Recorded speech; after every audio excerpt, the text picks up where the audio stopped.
Shanks. Yo. Wagwan. There, right hand blesses. Me there. 1, 2, 3, 4, 5. Hello, assalamu alaikum. Blessing. Yeah, man, blessings.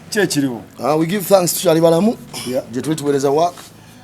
Ngoma ku ngoma mpozi TV mwizo kubatemula bako wange ku TV. Yeah. Lwa nsonga za copyright okuba ntino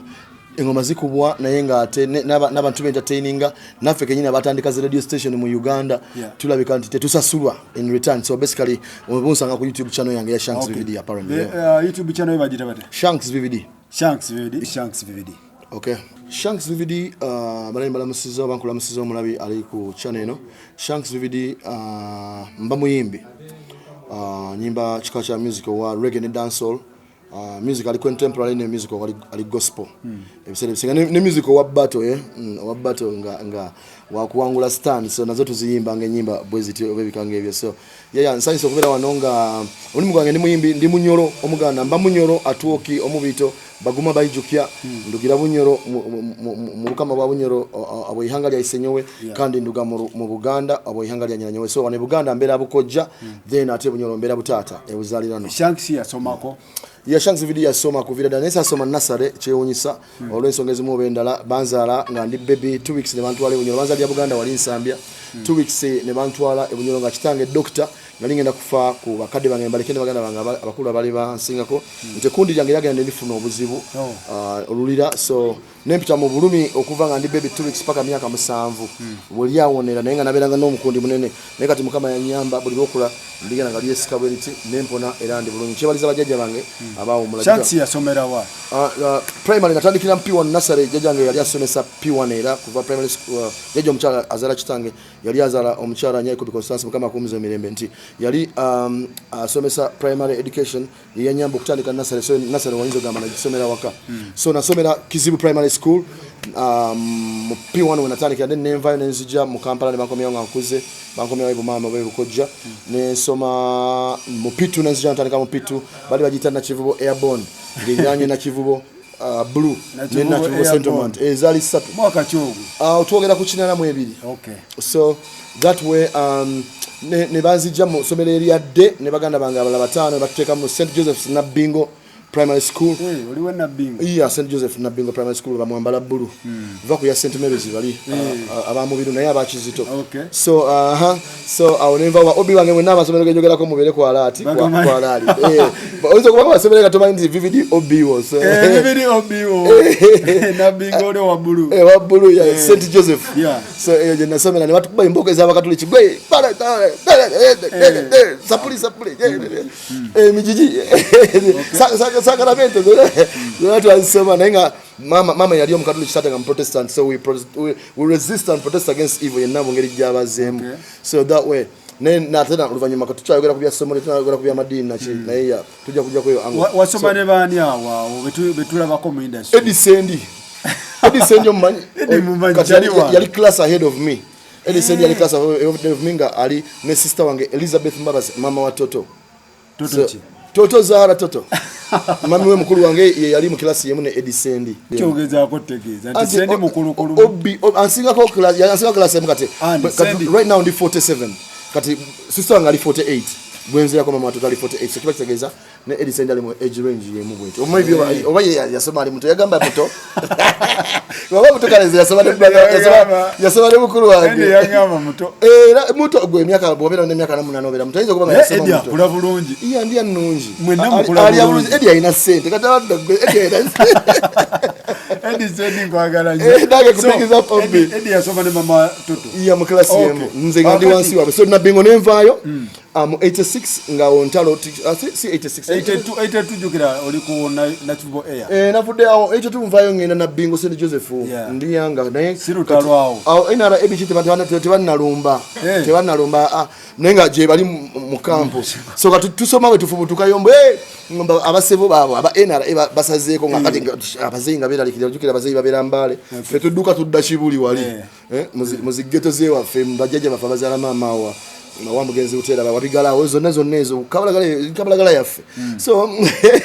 nga tuvayo ngentalo zize abayekera basazeko ne tuvayo kati navayo Nabingo namuleka mu 86 86 nga sevo yakamala okuwamba ya awambi njia awo ne bantwala waliwo essomero eppya waliyo ne teacher bali bamuyita kati right now bamuyita mugenzi George William Kiwanuka n'agenda natandika St Paul's Louisa Kajansi n'amajjeega amalala so natandika St Paul's Louisa Kajansi eyo natandikira ate P6 nenkimalako nga ntulidde Katende St John Bosco eyo ye primary okay so nentulira nengenda Namiryango College after that S1 mpaka S4 Namiryango College. Oh, okay. Kati Uganda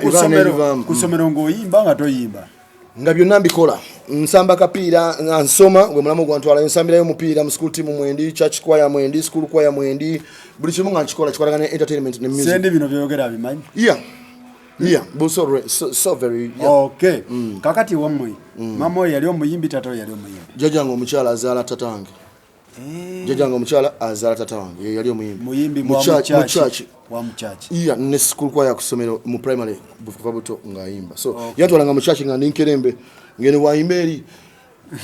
iro aba so ibali bakawure irakoye bakasige bya bubyona okumukura kumba ulira bana malaika abayimba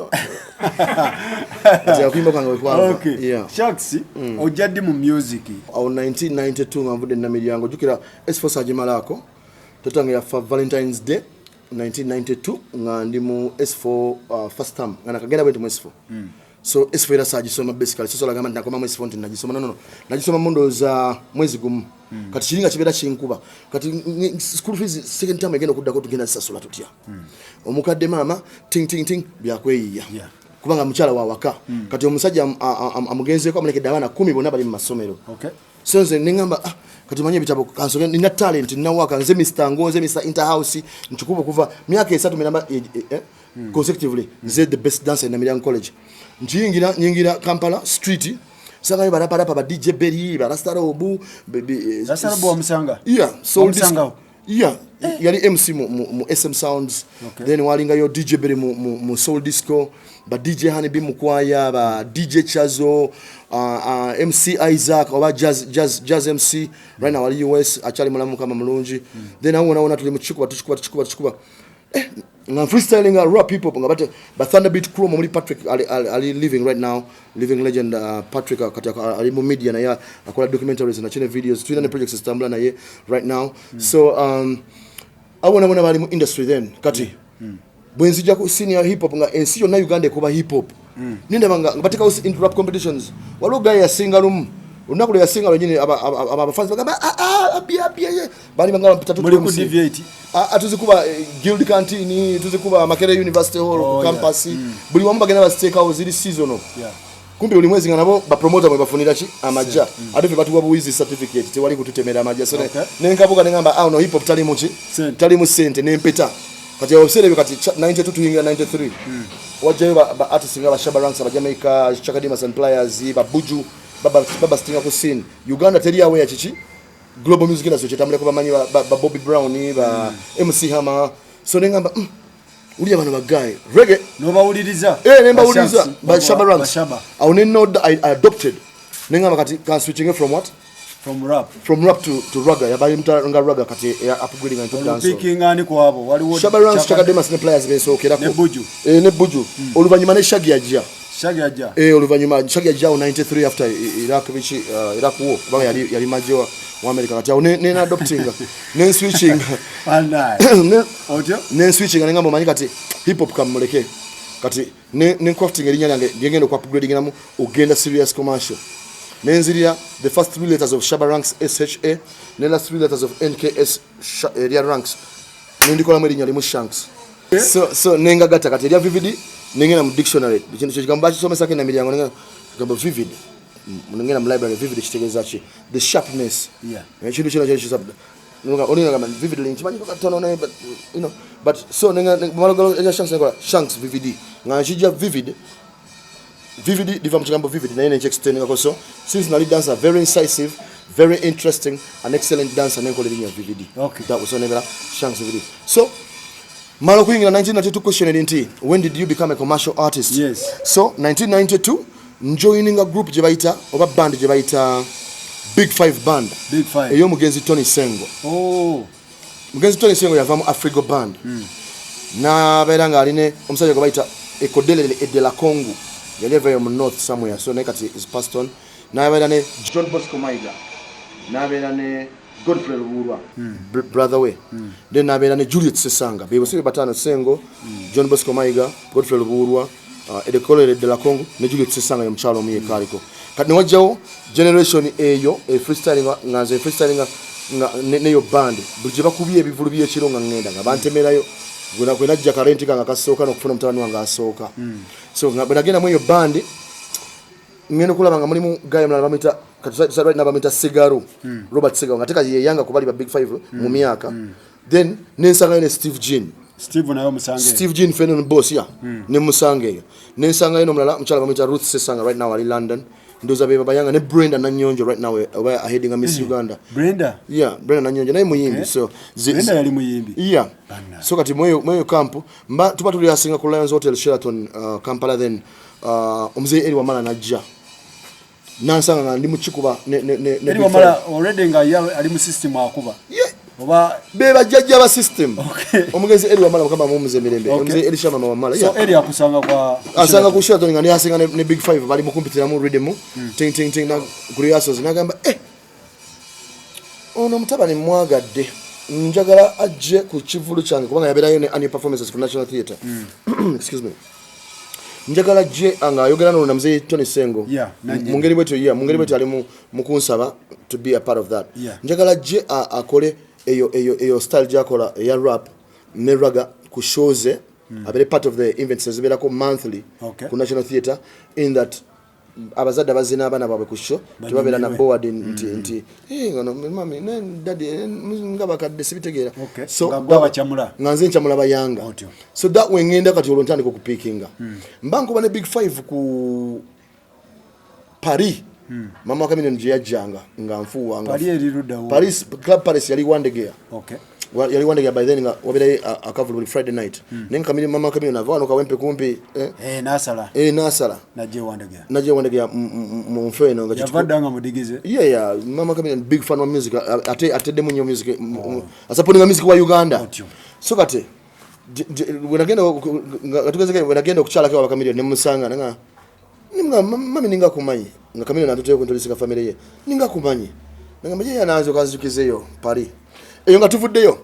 ogwo mwaka kyene katuvudde mu 92 jukira navudde ku college na drop in 92 college na milyango 93 wajja ba proprietors William Pike of America na Dutch bagenda kutandika Capital FM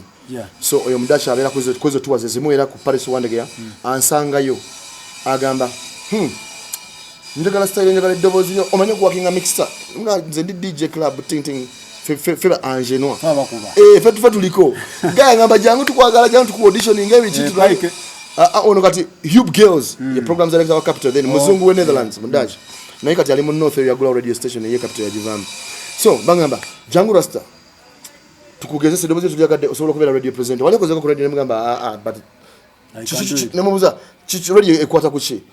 tugenda tutandika FM radio stations mu Uganda ndi eno bagita Capital ya yafe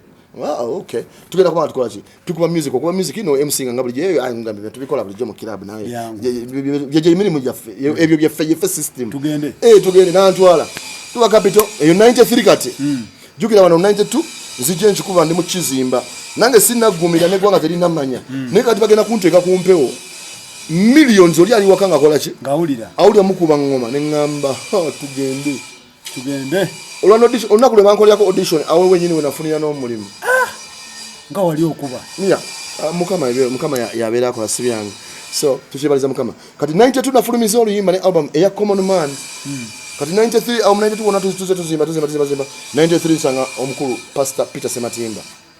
ngate chali wa Steve ba connecting tutandika group je baita Perfect Generation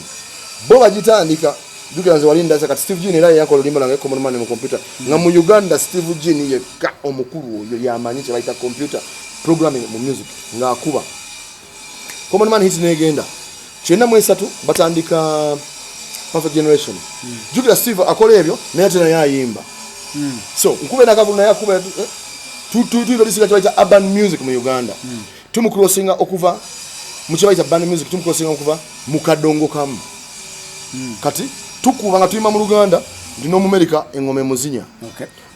na buli yena ne watategera luzungu music is a universal language nayo mukubi engoma okubi echi mumuyingiza dancehall tumuingiza hip hop tumuingiza R&B tumuingiza raga tukuba dancehall kwati bisere byanti yali raga kati right now ye dancehall so tuzikuba buli lunaku tukuba engoma buli lunaku tufulumya limba lopia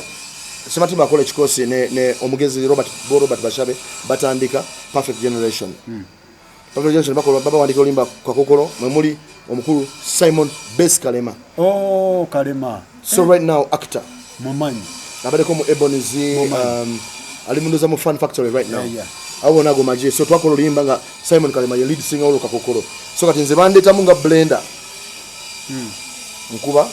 Jamara dancer, people come and join us. Kakokolo, with some more determined. Come in a bit of water with a yoke. So, I flavor up. Go in on my style. Go in Pitans in college. Chichibado could do. Never did a whistle. You want the remedy fame? I told the remedy fame brain. Call you want the painkiller. When I'm in pain, I'll take a bus, I'll take a train. I'll take a plane just to find you wherever you may be. Yeah. For me, in need of you is like the flower is there. Do it. God, I'm still waiting. Hurry up and come, me no one wait in vain. Do it. You are the woman of my dreams. It's a special time for me to cherish you, my baby. Can't live without you. Always thinking about you. Me no like to miss you. I like the way you taste me. For you alone, please me. Listen to the one play day. I'll never do it. Hey, do it. Endongo oli serious business how? Yeah, 93. Capital eno yeah, Capital Angenois. Before Angenois 92 wana nalivugane pulsations, club pulsations y'abakulu ba Sembule. Ninji kuba mweyo olukati ntanso kufuna ku sente. Andi wabuziza kugwenga okusasula professional. Wa sente ya ntandika bwentyo. Jukira buli omu rapper hip hop kati buli omu kyakuba bokuba hip hop yabaita kati luga flow. Ngokuba hip hop then mwena mubera mukube kintu kyekimu. Mwena mubera mukube kintu kyekimu. So omuntu yena ina akuba ekiri different kuchemukuba. Piepa. Kakati mu system. Bane boyingira nabo gwe bojjukira. Steve Jane. Steve. Artist gonna discovering by then Luther Martin. Ngayala kuba mtonza Luther Vandross. Rasarobu wa Musanga. Rasarobu na Musanga ngali MC mu. Madi Tiger mukolotya. Madi Tiger babona bazeru vanyuma. Bato. Ya mutu akunza nenga yaliwo. Jajadi. Yabana na jani. Jajadi. Ragadi. Yeah. Ragadi yaja dilo ya tula S4. Ya Ragadi as in 90. Rutaro randa werugwera yali 94.5. Oh, Ragadi azegundi. Yeah. Gwali wayingira yo. Nze nayingira 92 ku field. Nemo industry nenga mu industry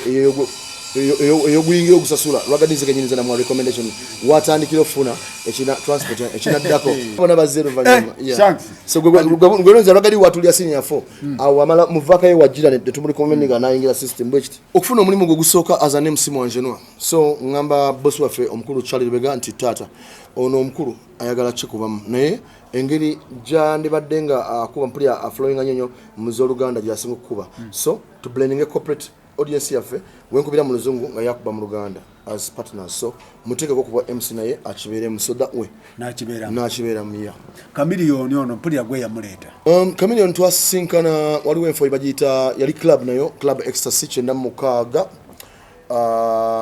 nga mukama wayo mukulu Lubega naye bamwita Lubega agitandise mva kutuwe South Africa Navon chaka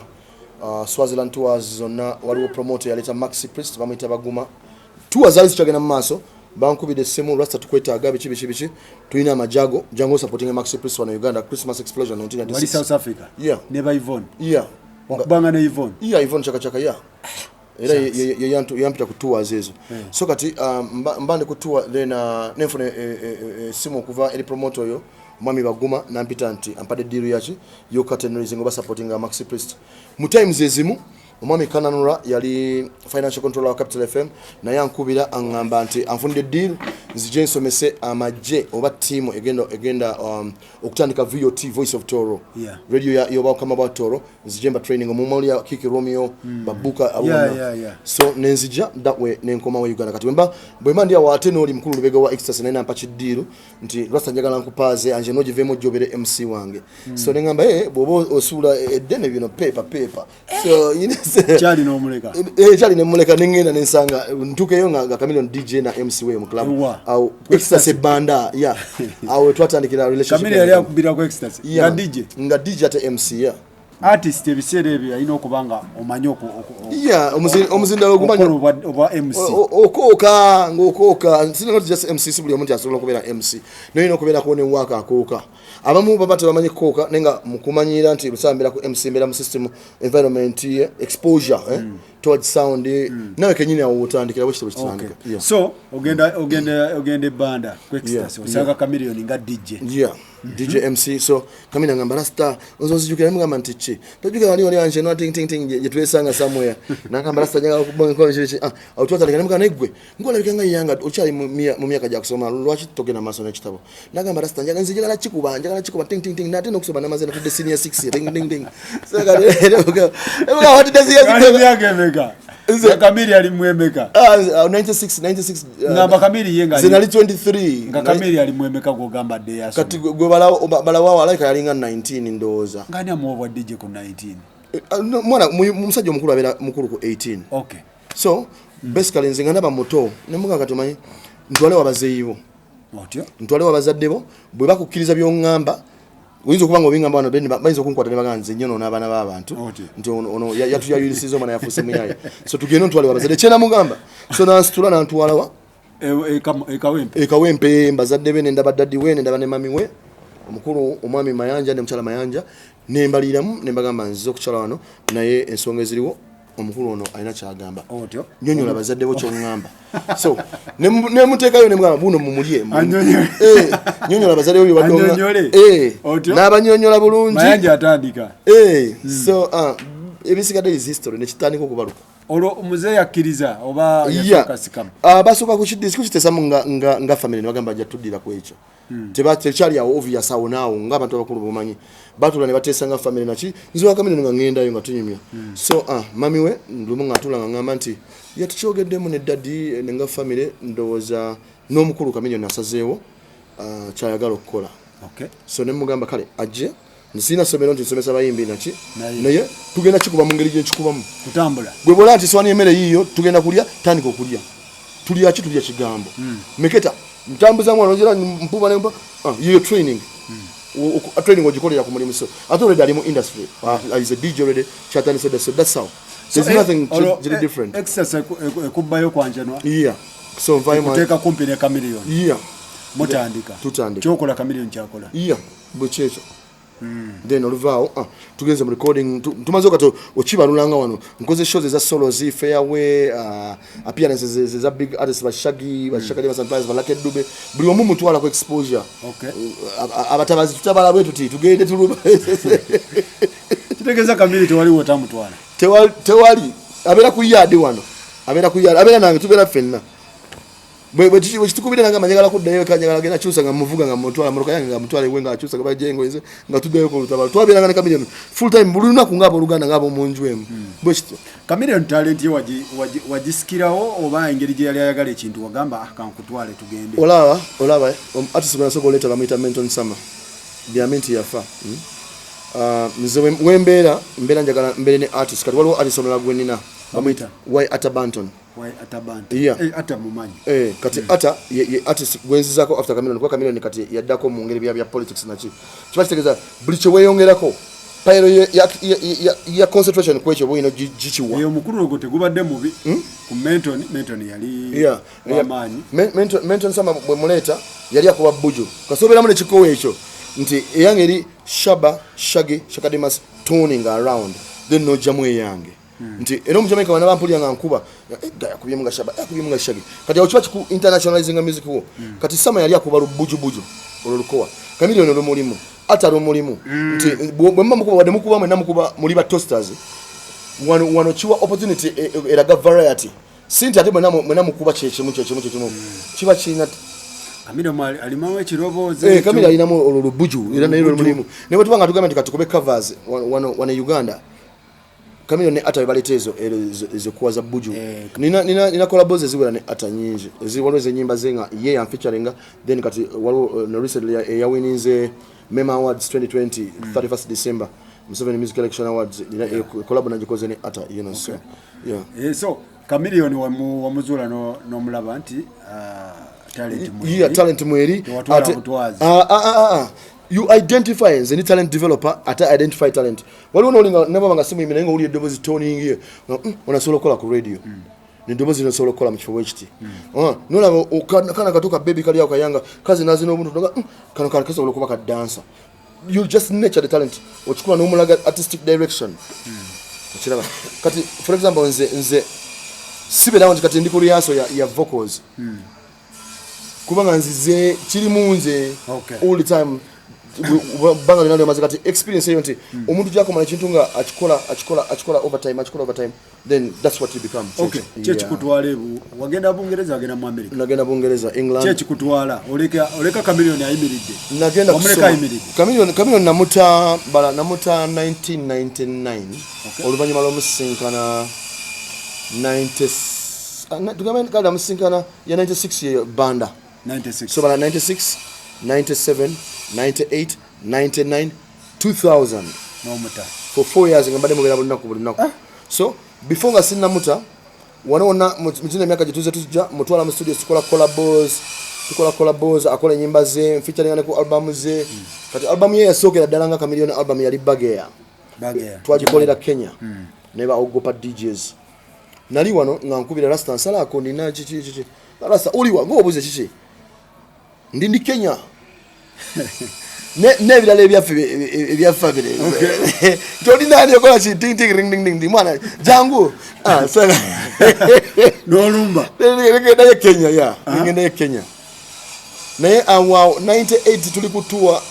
Rwanda Burundi Ivoni Chaka PJ Powers PJ nali abo kutuwe Rwanda so kati ya ngatada kumbita in fact Kenya nsoka ne muita jantu tugende ke Rwanda ne muitanze ndave Kenya naje ne tugenda kutuwanze Chameleone ne Adam Keita chali wange bambe mugenzi kama mumuze mirembe then Ivoni Chaka ne PJ Powers noze chichivulu ba Abitex bali ba promoting so ne batutwala tugende banane tukuba ne Burundi then kwe kuvayo bwagende Kenya nani nampita ngamba rasa soko je tugende Nairobi nina album yange njimaliriza jangu rasa jangu nengenda yo tukola album yene featuring ako kwe Yabagea kati namuleka ye Kenya mu 99 olonsibula rasa sijaga na kudda mukola bakubanga mwako kujja sama ngenda UK otyo ogenda kola ki kusoma ngenda mu bitabo kusoma otyo n'abaana bange mbatwalira mama wabe kuba mama yali agenda year before kitegera so nga kati bajjajja babeera nachi n'abaana so nenga kati omanyi kansibule Africa for now malokudeo ekitabo nkikwate n'abaana mbatwalire mama waabwe ababeereremu so bwekiti n'ogende Bungereza nengenda UK no malirizo okusoma ogenda okudda ngendo ngo yatabuka nasomera Liverpool Institute for Performing Arts nembera yonge chiyo chenkuba nasoka nemberako DJ MC mu Club Pier 1 ya DJ Will yakolanga ne DJ Charlie ku Soul Disco be batandika mobile disco mu Uganda ngamba Charlie ayine Bungereza ku London ayinawo wonna mu nsi na DJ Charlie respect man DJ Charlie Mr. Lubega is an investor in music so, so I respect him my former boss and you try to genuine authentic authenticity yonna ne qualities on ekikolagana ku entertainment as a DJ as a proprietor as an entrepreneur as an investor oyo more respect oyo mukuru more respect okay era bobo iso mikono jo banga kola naye tosobola fa bwavu mu music abasinga bona bali okay kubanga akuwa guide omalo bisome ebyo mbane nkubuli nti ngankube cheche nakubanga waliwo bana bankuba chenga bakube bibyawe nenze nali DJ MC nga nsomese ngoma zino zaffe percussions ziwanise ngoma enganda n'engoma ez'ekina Africa nga nsomesa mu masomero nsomesa abaana bano banagana okusoma naye njagala kuba ku kyenkola naye nga tebalina bakola tebalina kyakukola so nga kati bafulumya ekipapula mu mawulire information mu mawulire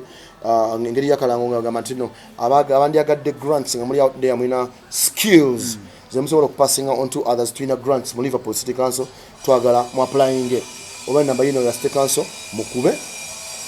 to get in touch na so I applied era nenkube simu era ne bampita ne bampa grant ya mwaka mulamba mazazola ze pound ne mpangise before nenteka muchi workshops zange nga tukuba buli Wednesday kuva sawa mwenda paka sawa 11. That's 2 hours. Nengola project yange nje developing oluvanyuma ku NDA yo netujiteka ku Monday tugenda kuba musomero bwe edit. Okay. Tugenda tusomesa abaana African culture. Nigeria bakubeza abo nange nenkubezanga usi tukuba nga kivulugu kivuguto nga kyegase like that. So ogenda okoma we Kampala? Yeah. Nga music yatabuka. Yeah, naye along before sina kudanga ne touch ne Chameleone yajjange Bungereza wonna najje wange nachala that we got communicating and updates checha apengene ku ground nga siriyo and keeping her informed and connected. So mu 12 yawo nafulumya yo 2002 nafulumya album je baita Mujaguzo. Obenyimbe zo mwazi ulyanko wano bangamba Mujaguzo yakola bulungi sali wodho ku testing echo. So keeping me posted and updated ku industry chekola ku YouTube ku radio stations ezimwe ziri ku internet wono sigalo kyatambula mulamo so nga nawo wonna nange bwe ndi mukulwanyisa okuva ku kikuba kubajukira episode benalinga ko sanye ebikuba era mbadengera okubuza nti ebikuba bya kutabula nyaawo sibanyi kuchotegeza kukutabula naye nga nze nali nange nino okwejjanja bokwebereramu kwata sobola gamba banno nti mwebereremu nga guteweberera so nange nalira ko kwebere okulwanyisa so kwejjanja in a went eri amalwaliro tinting awe muchimanyi nejjanja bechi chokuba nenchivaako nsobola okudda ku mulamwa nga tutambuza emirimu. Okay. Leto Chameleone ntakuwanga obato muwanga yo collab. Rasta oyagala kutereka ulira. Mbadde sijulira nga kutereka ulira. Tugenda juli. Mweziri waka wali na waka mungi nyine Chameleone. Past and present good life. Past and present so perfect. Waka ngugambye mungi omukadde gotawula nko mpya gotawula waka mungi collabos ne Chameleone. Weziri. Iya. Bo ulira tuyagala kwa n'omuntu genda mtukirira omusabe. Kid Fox bajadi. Kid Fox a jam 96 hour time yemune Bebe Cool bajira rambe Kid yajane Bebe yeah Kid Bobby Fox Wine. Bebe Cool Junior Shanks ade Bobby Wine ndoza waluvanyuma kuba yali tana kujja when nagira yali tana kujja Bebe mukuru ku Bobby mudongo. I would like to think so yeah kunze aje kwa Bebe Bobby yali yongo bayina ko linya dali yakozesa okay basically kati Bebe financially mu ya business yaja after Baby. Yeah. Butcher ayingira wati. Butcher yaliwa end of 80s 90s nga zigwakaawo. Awenga natero fuluma munga Butcher omuli yali atokota. Nga kubira wa. Togerawo 98 mukono. Simanyi je yali lokete nenga owulira atisa kubanga Butcher muto kufe nenga owulira Butcher man. Tulumani chibala. Nali njagala nnyo okumitinga Butcher mutime when agendera nga tetuna ku meeting face to face ndoza yeah Tulumani Kibalama ajadi ate abo kati ba mu 2000 ndoza aba mu 2000 aba Tiger Mad Tiger mtoto wa Africa oyaja around 96 or 97 era mu Chameleone area era nenga jali abaddewo naye nnyo yajira mu kavuyo ka Chameleone awo tewali kavuyo kaliwo naye yajira sound system buli omafulumya hit kati andi sound system kati abana batandise okula bantudde senior 6 buli kimu kitambulira mu generation yacho nti ne computers wezagira wa music je bikomo okubeera ebyangu je bakomo okubeera abangi. Okay Ready Bar ajadi Red Banton yena mulekawo nga amanya ga amatufu nane biti watone 97 now 97 Rocky Giant abasinga bonna bajidde mu 96 97 awo bantandika kati bagenda ku busting eyo 90s zitane kugwa kunga batandika kubeera recognize awo bachibalira awo 97 nono kwambuka kuba 96 obutane kukola nzabambita gundi nga tomuli yangu tomulango bambita gundi takubanga nena ngoma nemu ne kati awo 97 computer zigenda zisumulukana abala bazina mu bedroom zili accessible jiziko mu kubeera nyingi ne recording price ebeka cheaper 2008 ngamvudde England nensangawo kyebayita Luga Flow kati first time yangu kusoko chulia nekigambo Luga Flow kuba nali simanyi kyeki kati nenga of course boba ngomu omuntu akuriyetinga tobeera so dense nnyo kugamba nti tutegera kiki bategeeza agamba Luga Luganda ekiruga ekivuga like it's basically it's musical but it has originality kiri Ugandan nti nze okusoko okuwulira ekigambo Luga Flow nga nkiwulira GNL zamba yakikuba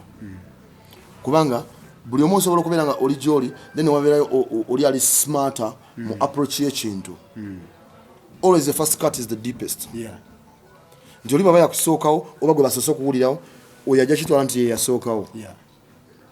naye wali abasajja babayitanga ba young vibes oba young vibrations mwalimu bawuliddeko wana Uganda kati abo bajja 95 or 96 bali best Sweden abana kibakuba right now bali bakikola ddi mu Luganda waliwo omusajja bamuyita Ibrahim Luwanga kati yeita Deluxe kubanga kati Young Vibes nga group basasika abalaba pastors abalaba chi so abo bali basabula kiboko mumuli basajja nga Questo abana bona bakuba hip hop mu Uganda abo bo bategeera Questo Nsigo Black you know bagenda manya bagakyusa so abo bazze bameketa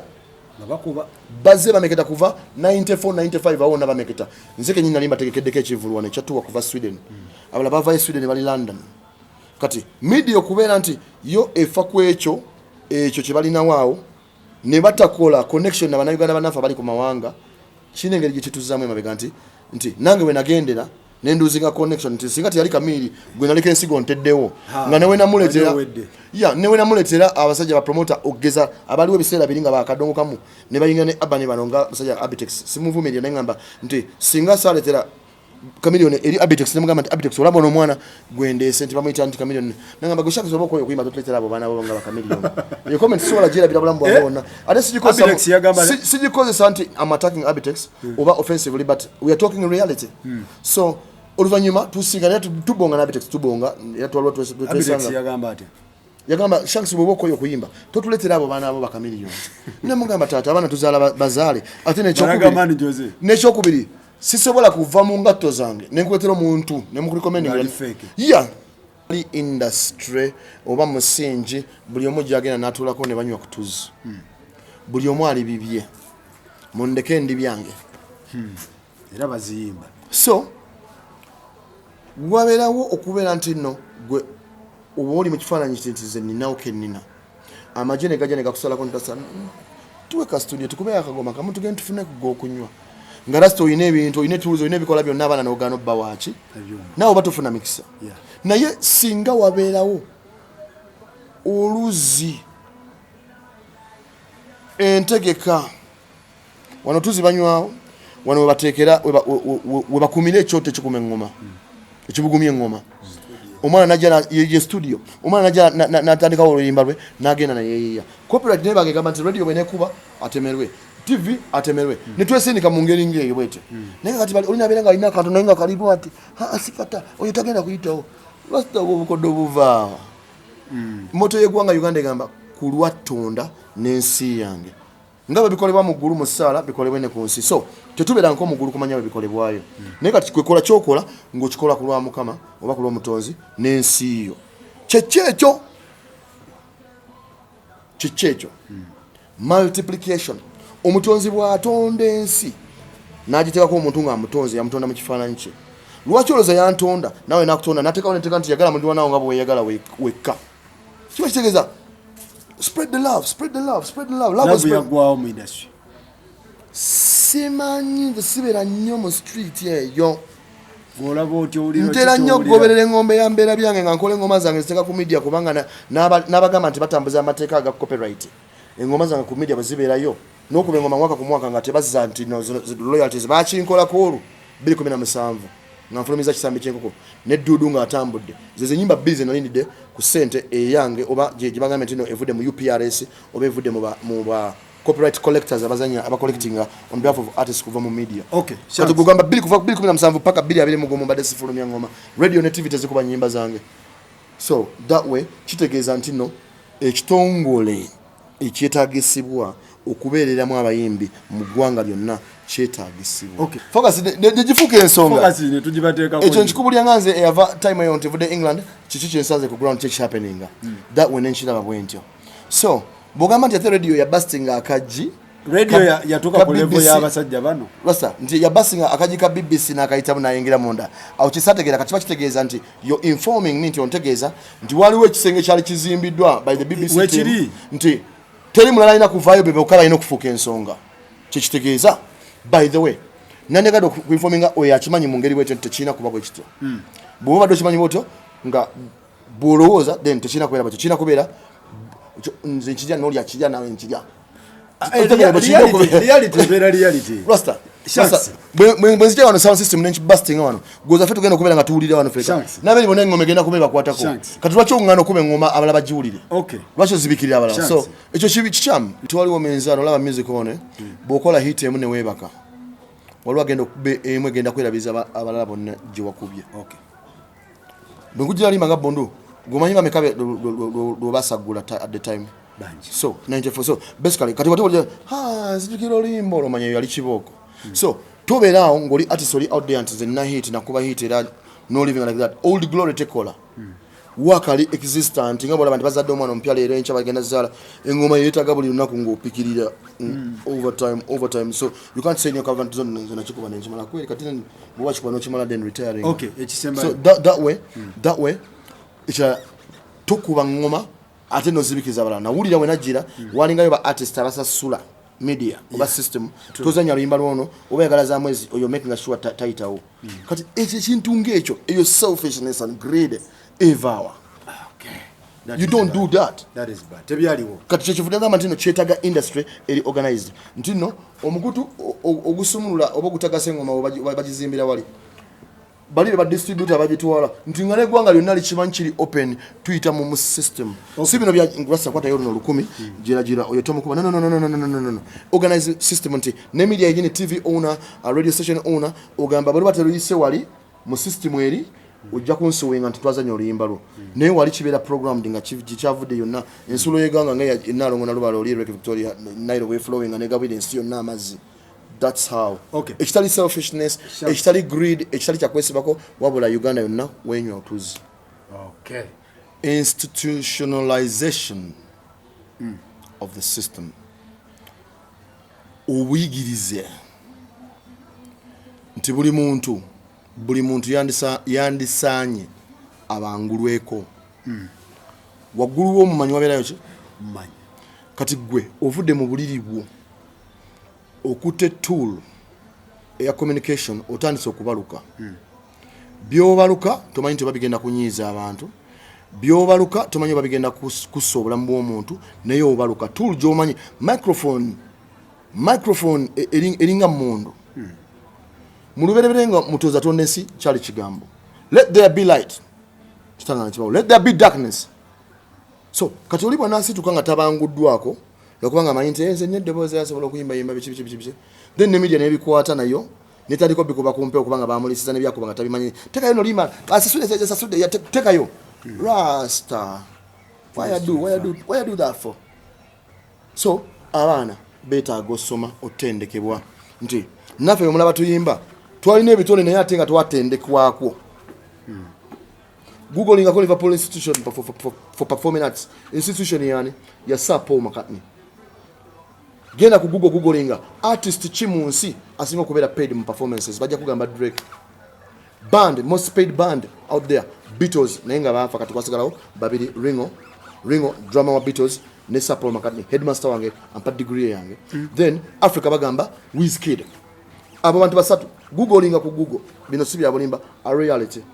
So kati gwe bonodira oluyimba lw'omwana nti bakubanga simanyi mwana wa mulamu wo simanyi mwana wa jjajja wange mwana wa ting ting ring ding ding nakola ekiyimba kyakoze nawalaga kikubayo scrutinizing biki message kyakola bw'abagenza mu studio nakuba ekigoma akale mukole program nga ya instrument zokka munyiba producer basinga okukuba nga mukola program eyo yokka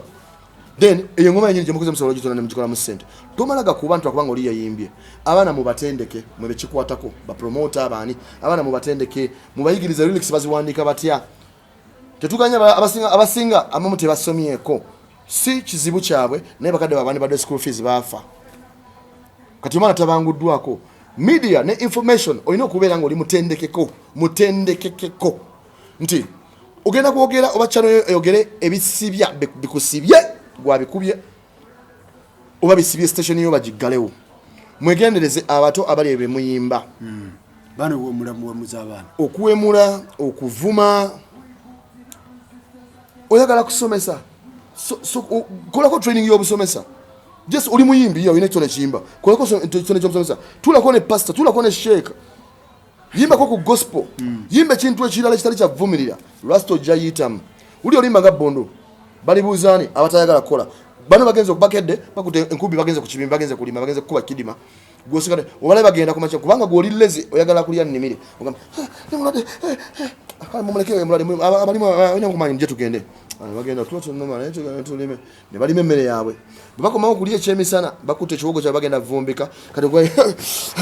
kulya bulungi wanda tugenda kudeyo saa 10 akawungezi tuddemu tukirime era noddamu ate kati mpulya guzi omazolia goweta bagenze yeyo bundu ya message erimu tulina okukola ennyo so abayimbi tebakyayimba message abasinga tebayimba kirungi okuyimba message ya love kubanga etekere sokeria eriyo mutonzi kwagalana is about love ne love ogisenze ekigambo kisengese otya lwaki ovumirira so that way twala obudde kola research manyo limbo oluyina lwa kabinyo kola research naye wabanga gwe mukutegeera ku olaba tosukawo mu kuyiyeko lutereke olimbo lutereke ogamenya luddira lero mande jaluddira ku lokusatu genda okola ebintu ebirala oluddire then ogambe Mfaruku mwana nina sokola bakayimba kange akayite mtagenda kabba kayite rasta Felix zino zirabo tyampabulako nasunulamu tebakikola so kubanga ayagala njaga kubeera sitanyaga kubeera bad njaga kubeera wakabi guno mulimu ssebo sigwa kubeera byakabi teri abera byakabi ngo mulimu gwakoze guli rubbish muteke mu mwaka muteke mu research mugezako wesomese wenzo kubanga nga wasoma wakoma utagala kukola ki nayo muzungu agamba if you want to hide anything from a black man put it in a book ndio bayagala kweka kintu kyona kyonna eri omusajja omudugavu kiteke mu kitabo omusajja omudugavu tagala kusoma twamanyira nkumbiza fene tulimane twelimire mmere ya fene tulia so kale kitabo kigenda tuyamba ki naye weesomese omusajja agenda kuteeka eddame lya kitawo liri mu kitabo ky'eddiini yo ekitukuvu ly'eddame lya kitawo bakwali ku nsi biological eddame lya kitawo Ruhanga omutonzi yakutonda liri mu kitabo kati gwokirekera pastor akikusomere rasta gwomanya genda kusomesa ebyo bikumatiza akutemera eddene yawe etegwe nawe wete bibyo bwe kityo wiga okusoma